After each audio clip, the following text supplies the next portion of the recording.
Hey guys, it's Crossroads here. Today I wanted to talk to you about PayPal and opportunity costs. Now, if you're not familiar with the term, it's this idea that if you're invested in a stock and it does nothing over a long period of time, you're missing out on other opportunities. That's a realistic scenario. I don't think likely, but potential for PayPal over the next 5 years.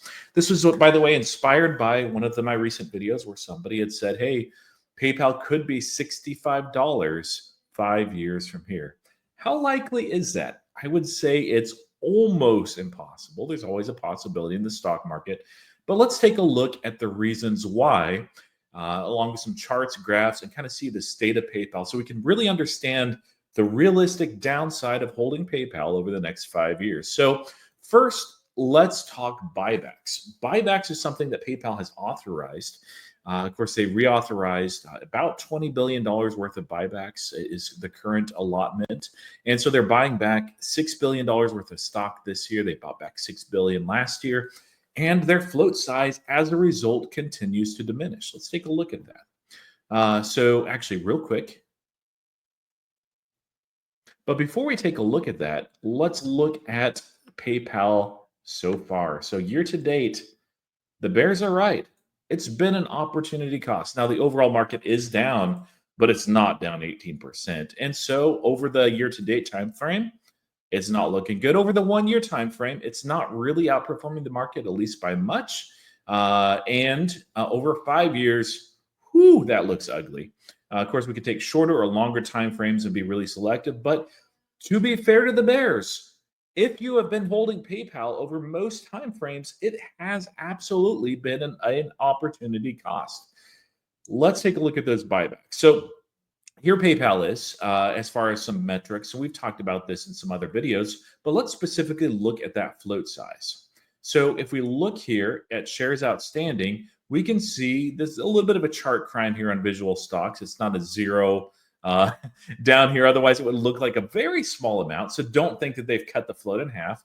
But you can see that they have moved and shifted things to the point where they have over 20% of their shares that have been bought back over the last couple of years. Let's look at this on an annual basis as well. So you can see they went from a bit over $1 billion.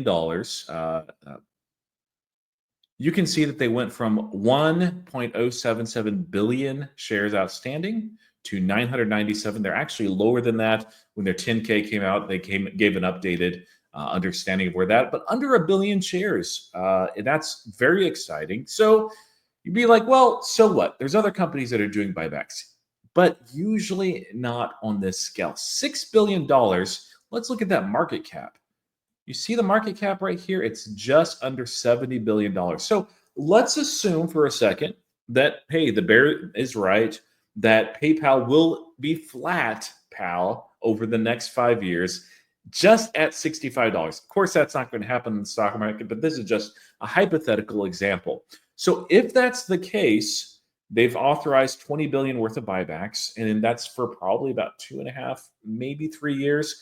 I would expect that they're going to buy back at least $35 billion worth of stock in that time, even subtracting out stock-based compensation. What does that mean? It means their float size is half of what it is today. In that scenario, you have to look at PE, and that's one of the compelling things about buybacks. This PE ratio, let's assume for a second, not realistic, but let's assume that PayPal grows none at all. Like it just stays completely flat with revenue, with earnings, nothing changes at all. And as a result, this P ratio gets cut in half, and we're looking at not even quite 9 PE ratio. In the scenario that PayPal stays completely flat, how likely is that? Not very likely at all. And let's look at the reason why. There was several elements of the bear case previously with PayPal. One of those was margin. Let me blow this up slightly. This is from Q4 earnings. And this was a valid bear case. The argument was that under Dan Schulman, the strategy was growth at all costs on the top line for revenue and growth at all costs for active users, even if it took away from the bottom line. Silly strategy, unless there was a way to inflect that, and they were not able to do that. Under Alex Chris, they are slowing top line revenue. There's about a 5% revenue slowdown because of the shift in Braintree strategy conversations they're having with larger enterprises. That'll continue through the first half of this year, maybe some into the second half, but not nearly as much. But as a result, margins have improved. And so transaction margin dollar, that's net dollar. So you can see that that has improved versus we can see here, it was really just flat for the longest time. We can see transaction margin has also improved and it's continued to improve as well. And so that's certainly exciting that margins have improved. They're not deteriorating. In fact, they're guiding for the opposite. And they have and they have really shown us that that's actually the case, that they are continuing to inflect. And we see that that's also true with their free cash flow. Now, free cash flow can be a tricky one. You can see one-time hits like this and one-time benefits like this quarter back in 2023. This, by the way, is from the KKR deal where they sold some buy now, pay later loans. It's also why this was down, just the way it worked in the balance sheet as far as generally acceptable accounting practices. And they also divested from Happy Returns. In quarter four, 2024, they actually didn't have any big thing like that as far as one-time hits or as far as one-time benefits. And so this is really real. Now, it's harder to see on this, but you can see it's kind of going up. Yeah, maybe it's not as much as this one quarter where they basically took quarter twos and quarter fours and combined it because of the way the timing of that event as far as the KKR deal. But look at it on an annual basis. You might say, okay, yeah, 2024 looks good. Well, let's zoom out further. Over 10 years, you can see that during COVID, they did quite well. And what was actually happening is free cash flow is deteriorating over time. Look at that in 2023. That's even in spite of divesting from Happy Returns. Not a great number. And if Dan Schulman was still in charge of this company and had not altered his plan at all, instead Alex Chris comes in. But if that was the case, we might actually be saying, okay, the Bears are right. Free cash flow is not sustainable. If that was the case, they couldn't keep up the buybacks. But instead, we've seen margins have inflected. We see free cash flow has continued to improve. They've guided for $6 to $7 billion of free cash flow this year, and they're continuing to grow that. I expect that will grow every single year from here over the next 5 years. And of course, further out, we're just talking about 5 years. So, and they've also mentioned that they plan to use about 80% of that free cash flow towards buybacks. So they're likely to accelerate beyond this year rather than just stay flat at $6 billion. It is tough to imagine much of a downside, but you might say, well, who really uses PayPal? Actually, a lot of people use PayPal, and more than ever, or soon we'll be able to say that. You can look at account activity metrics here, and they actually give us a lot more detail than they did previously. Now, they're not at the all-time high. All-time high was fourth quarter 2022, infused by some things during COVID, as that was tailing off, and also by the strategy of like, hey, let's give people money to use PayPal accounts because that'll help them become active users. Maybe they'll use it more and that'll benefit us down the road. Strategy didn't work out, so they divested from that. And that's one of the reasons why they were shrinking. You can see that that stopped here in the fourth quarter of 2023. They've continued to grow. And it's really easy to see that in the first quarter, it's very likely that they will hit an all-time high.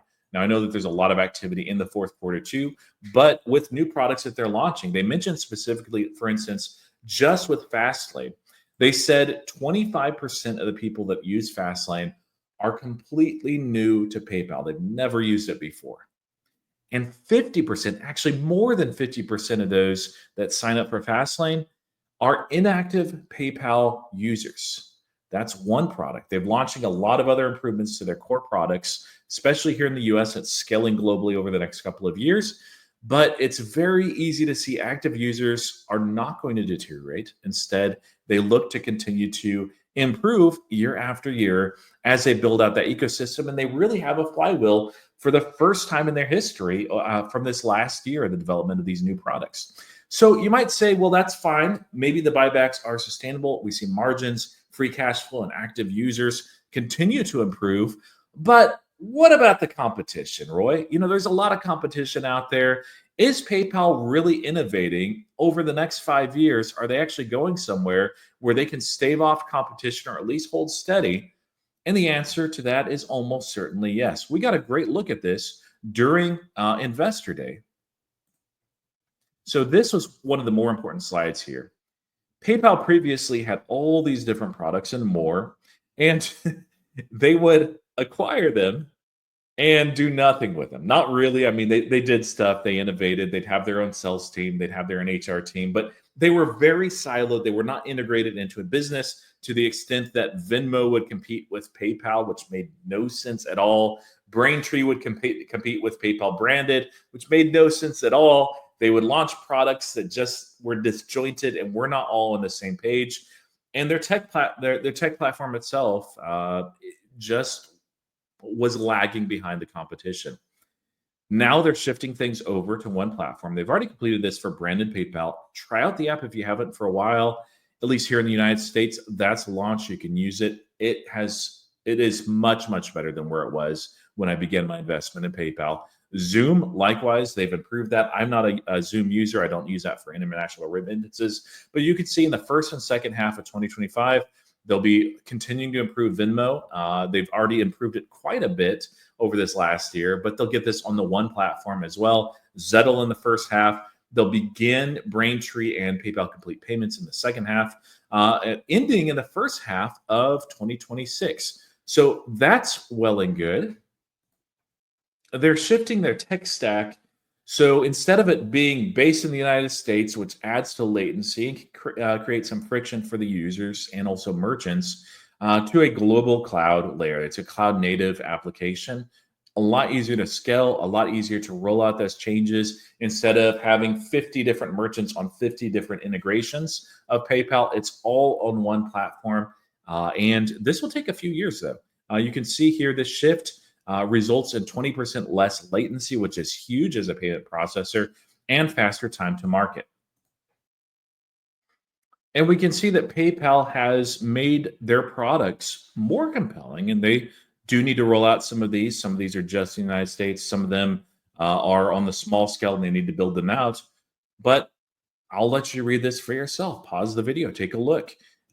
They've improved their technology and their platform quite a bit, not just for branded PayPal, Braintree as well, Venmo. You can see it if you're a user and you're in that integration. If not, hold tight. Over the next couple of years, that'll be rolling out your way as well.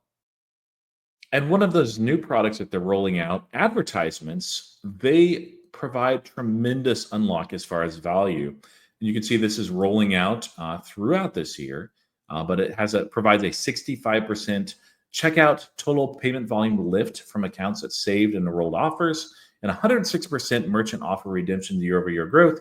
Small numbers, so take those with a grain of salt, but this is a big part. New revenue stream to scale. This is one of those things that'll take a little while to build out, but it absolutely will provide a lot of value over the next 5 years, since that's what we're talking about. Now, of course, they're wanting to win the checkout experience even while they pivot the company to be a commerce company that has a complete flywheel. And a big part of that is this fast lane piece right here, which they say, as far as guest checkout, it's 38% of US e commerce, not necessarily well addressed. And unlike actual payments, this is a winner take most market. The better that guest product is, and that's what they're trying to do, is scale out Fastlane as rapidly as possible. They'll monetize it at a later point. Then that built into existing contracts, so customers know what they're getting into. But if they win this race, and it's not guaranteed, but if they do, it has massive ramifications for PayPal's business.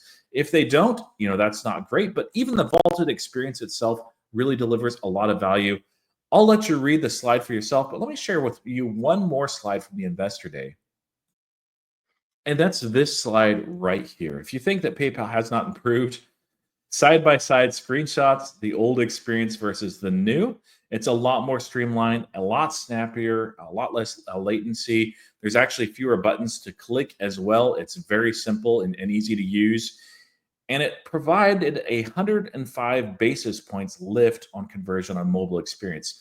Mobile experience, I've talked about it in the past, but it's one of those areas that companies are struggling, that more and more people year after year are shifting to purchasing by mobile. It's over 50% of the checkouts here in the United States. And it tends to have a lower conversion rate than desktop experience. That's a big problem.